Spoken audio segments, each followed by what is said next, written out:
Seja bem-vindo ao Portal dos Fundos, o seu podcast sobre fundos comunitários.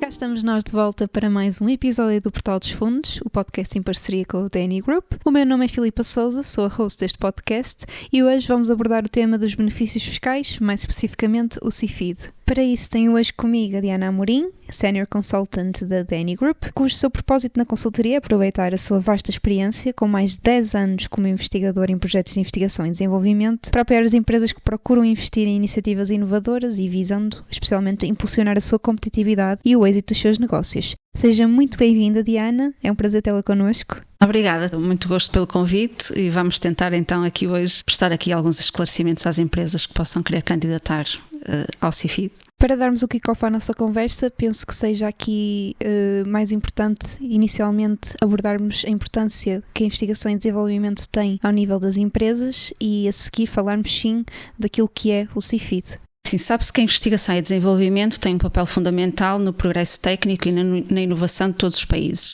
Para além disso, sabemos que o investimento em I+D vai aumentar a produtividade e a competitividade dos países e das empresas.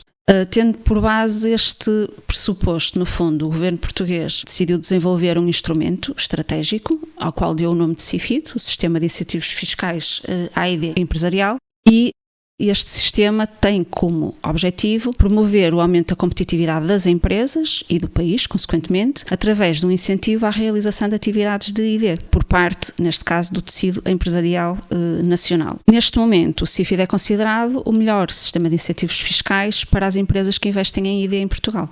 Diana, pegando aqui nessa questão de ser um incentivo fiscal, estamos aqui muito habituados neste podcast a falar sobre incentivos financeiros e penso que isto pode gerar algumas dúvidas aos nossos ouvintes sobre a diferença entre estes dois conceitos. Afinal, como é que se diferenciam os benefícios ou incentivos fiscais dos incentivos financeiros? Assim, basicamente, e se calhar estarão mais habituados a ouvir falar sobre incentivos financeiros.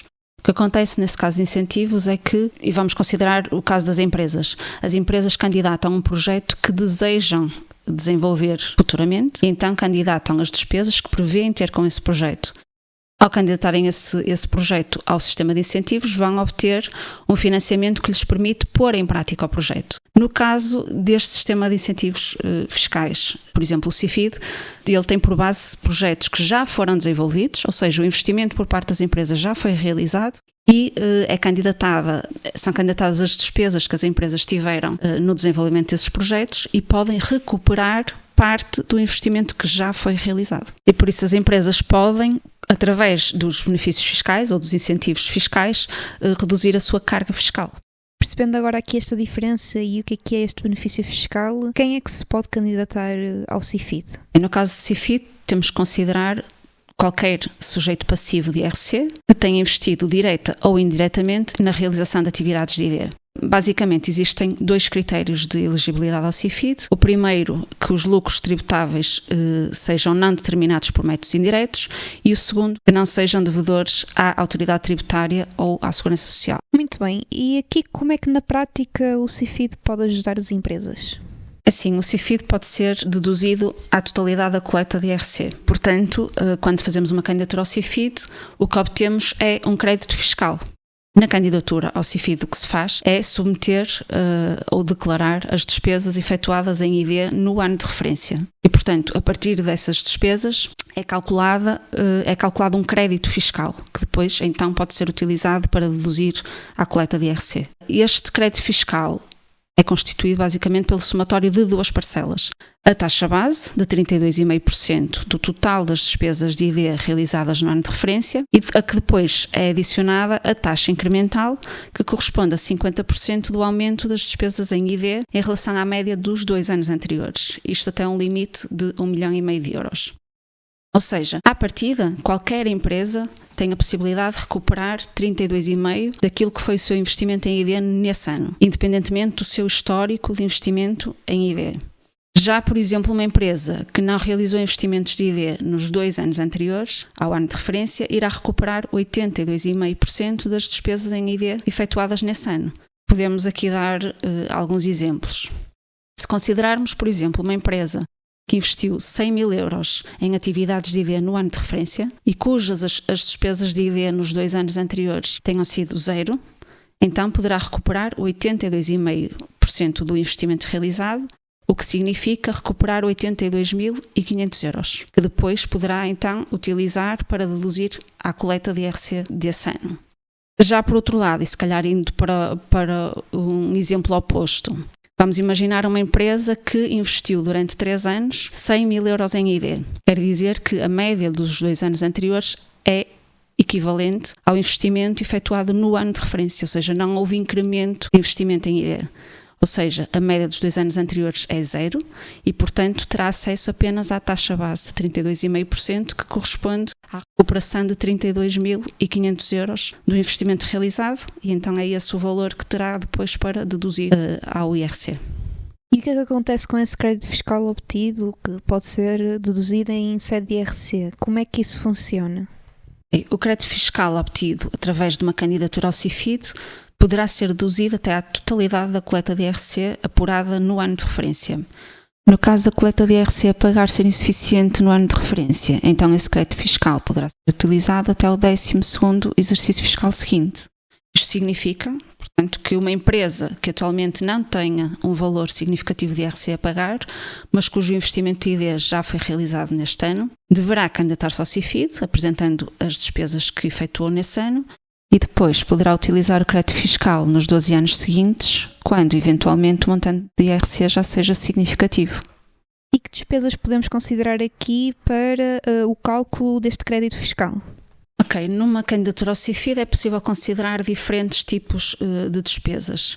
Eu diria que a principal e central serão as despesas com pessoal que tenham estado diretamente envolvidos em atividades de ID. Neste ponto, convém ter em conta que as despesas terão de estar relacionadas com os custos incorridos com recursos humanos da empresa, internos, dos quadros da empresa, que possuam habilitações literárias mínimas do nível 4 do Quadro Nacional de Qualificações. Isto significa que têm, pelo menos, o secundário profissionalizante. Aqui são considerados não só os custos relacionados com remunerações propriamente ditas, mas também os encargos sociais obrigatórios, ou seja, estão incluídos encargos sobre as remunerações, assim como gastos com seguros de acidentes de trabalho e doenças profissionais, por exemplo. Todos estes valores têm que estar considerados na medida da percentagem de afetação desses recursos humanos às atividades de ID. Olha, também convém realçar aqui que os recursos humanos, ou as despesas com recursos humanos que detenham o grau de doutoramento são consideradas a 120%. Para além destas despesas com recursos humanos, são elegíveis também as chamadas despesas de funcionamento, e aqui estamos a falar, por exemplo, de despesas com o fornecimento de serviços externos, despesas com consumíveis, ou então, caso exista na equipa pessoal com habilitações literárias inferiores ao nível 4 do QNQ, as despesas com esses recursos humanos são consideradas também nesta rubrica. Convém realçar que as despesas de funcionamento, ou seja, desta rubrica, estão limitadas ao máximo de 55% das despesas que forem contabilizadas a título de remunerações no pessoal alocado ao projeto, que tenham o nível 4 do QNQ e que já foi referido no ponto anterior. Ou seja, aquelas empresas que têm recursos internos podem candidatar-se. Agora a dúvida que lhe coloco é se quem não tem estes recursos internos, ou seja, recorre a entidades externas para fazer esta investigação e desenvolvimento, também se pode candidatar. Sim, no âmbito do CIFID, a empresa candidata pode submeter, no fundo, declarar as despesas que teve com a contratação de atividades de ID externamente. Mas neste caso estamos a falar da contratação de empresas, de outras empresas, que têm reconhecimento de idoneidade por parte da ANI. Então estas despesas não entram como despesas de funcionamento propriamente ditas, são alocadas a outra rubrica específica e são contabilizadas a 100%. Focámos-nos muito aqui na parte dos recursos humanos, que claro são uma peça fundamental para esta atividade, mas existe outro tipo de despesas que também podem ser contabilizadas aqui? Sim, são também consideradas despesas elegíveis, por exemplo, custos com a aquisição de ativos fixos tangíveis, sempre na medida da sua percentagem de afetação às atividades de ID, e podemos também considerar, por exemplo, despesas com patentes, com auditorias AID e com ações de demonstração. Também como um investimento indireto em ID, podem ser consideradas as contribuições para fundos de investimento em ID, desde que estes estejam certificados pela ANI. Penso que também será importante realçar aqui que projetos apoiados por terceiros, a fundo perdido, nomeadamente financiamentos do Estado ou provenientes de fundos europeus, como estávamos a falar, aqueles incentivos financeiros a projetos, os montantes obtidos através desses incentivos financeiros serão sempre deduzidos à despesa elegível no CIFID. Diana, pegando aqui de forma muito resumida aquilo que acabamos de falar, quais são os principais benefícios então para as empresas numa candidatura ao CIFID? Eu diria que são inúmeras as vantagens do CIFID para as empresas. A primeira, que é a possibilidade de utilizar um crédito fiscal que permite deduzir até 100% da coleta de IRC, ou seja, reduzir a carga fiscal das empresas. Outra vantagem seria a utilização, ou seja, que tem um tempo alargado para a utilização deste crédito fiscal, ou seja, caso exista insuficiência de coleta no ano de referência, o crédito fiscal pode ser utilizado até o 12º exercício fiscal seguinte.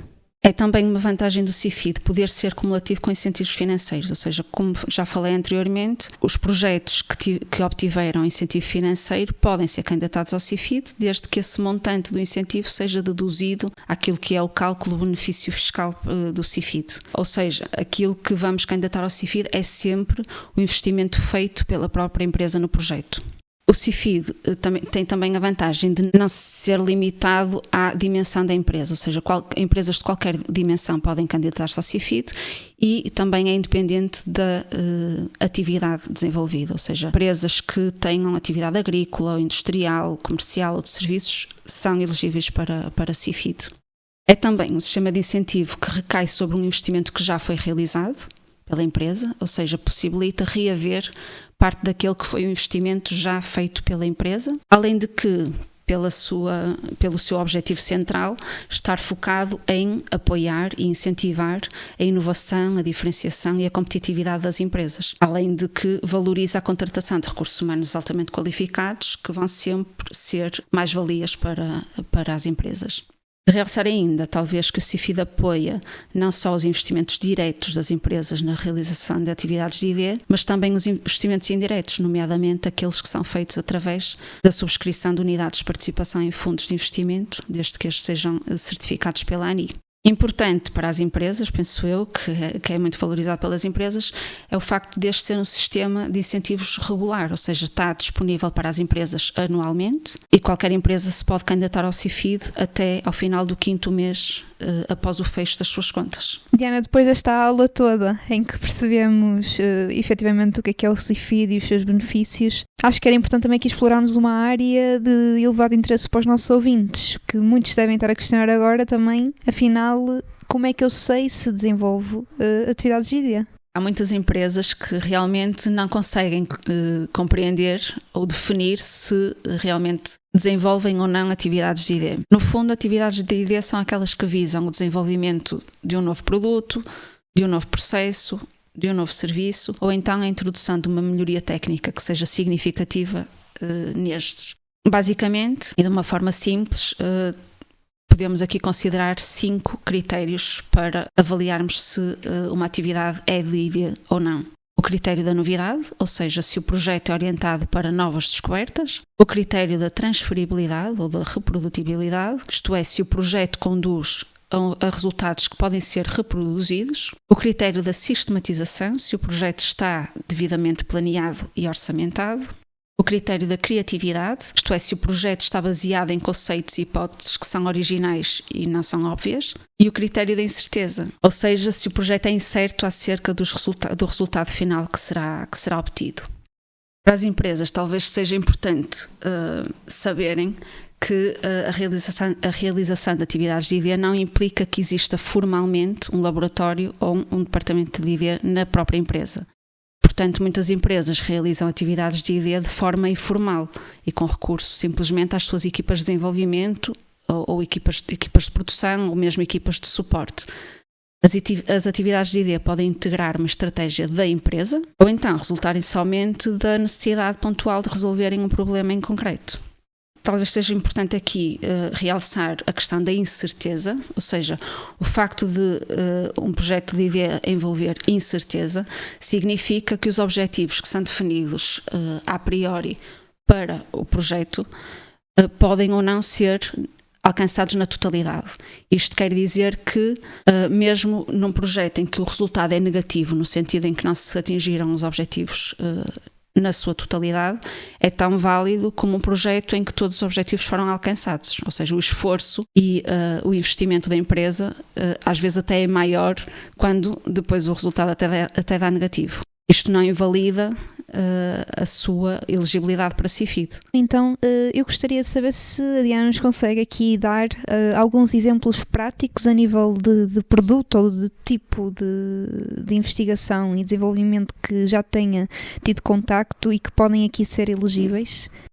Lá está, no CIFID estamos a falar que existem empresas de várias naturezas a candidatar.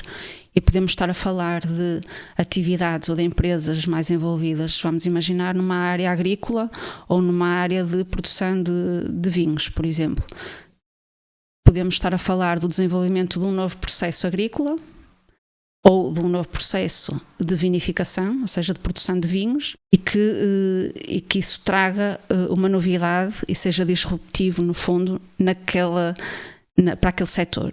Podemos também estar a falar, mas em casos muito específicos, do desenvolvimento de softwares, e agora com a inteligência artificial também temos aqui muitos projetos que realmente são inovadores e disruptivos.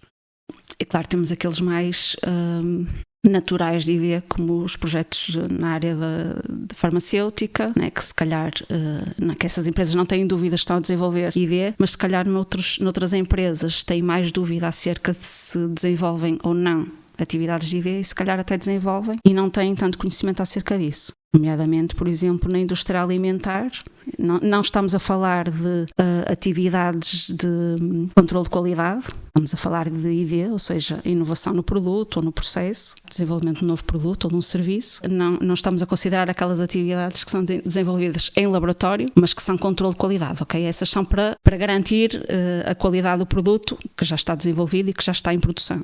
Muito obrigada pelo esclarecimento, que eu acho que aqui conseguimos efetivamente diminuir as dúvidas de muita gente. Existe aqui mais algum conselho que pode dar a quem se quer candidatar ao CIFID? Eu diria que para além de garantir que cumprem com os critérios de elegibilidade, não é, que já falamos, os critérios básicos, existem também algumas boas práticas que considero que as empresas devem ter em conta antes e quando pretendem candidatar ao CIFID. Podemos aqui destacar, se calhar, 4 ou 5 boas práticas para que as empresas possam ter em conta quando querem candidatar ao CIFID. A primeira, procurar apoio especializado. Existem consultores especializados na elaboração e submissão de candidaturas ao CIFID e o apoio por parte destes profissionais qualificados irá certamente ajudar tanto no aumento da qualidade das candidaturas como na sua probabilidade de aprovação. Ao nível da concepção e da monitorização dos projetos propriamente dita, convém que as empresas tenham em conta que devem conceber projetos que sejam realistas e alinhados com a estratégia de crescimento da empresa, não só para garantir o sucesso dos projetos, mas também para garantir que eles tenham um impacto positivo no crescimento do seu negócio. Outra boa prática será identificar à partida os recursos necessários para a realização dos projetos. E aqui estamos a falar de diferentes tipos de recursos, sejam eles financeiros como físicos ou os recursos humanos.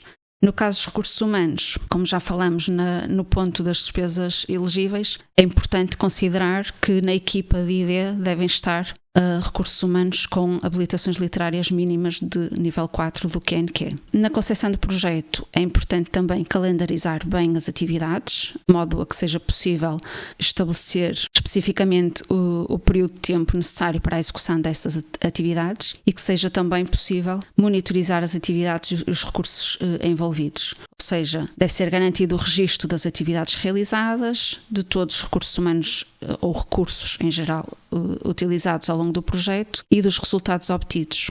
Assim podem as empresas assegurar uma gestão eficiente de todo o processo, uma avaliação correta dos impactos do projeto na própria empresa, além de maximizar o benefício fiscal que podem obter através do CIFID. E quantos projetos é que uma empresa pode candidatar ao CIFID? Ok, a vantagem do CIFID é que não tem limite de número de projetos. É também uma das vantagens do CIFID. E, portanto, a empresa pode organizar a sua candidatura num único projeto ou então candidatar vários projetos. Estes projetos, lá está, como falamos, podem decorrer de início a fim no mesmo ano fiscal, ou seja, ser um projeto mais pequeno e ser candidatado na totalidade num ano, ou então serem projetos de continuidade que são candidatados ao longo de vários anos até ao seu término. Diana, para finalizarmos esta conversa, resta-me agradecer-lhe. Muito obrigado por ter vindo a este episódio, por nos ter explicado, afinal, como é que funciona isto do CIFID e como é que as empresas podem beneficiar deste incentivo fiscal. E agradecer também a quem chegou ao final deste episódio e nos ouviu até ao final. Como sempre, se tiverem alguma dúvida, podem entrar em contacto com os consultores do DNI Group através das suas redes sociais ou através do site www.dni.pt. Não se esqueçam de subscrever o podcast para estarem a par de todos os novos episódios que vão saindo e continuem com os bons negócios.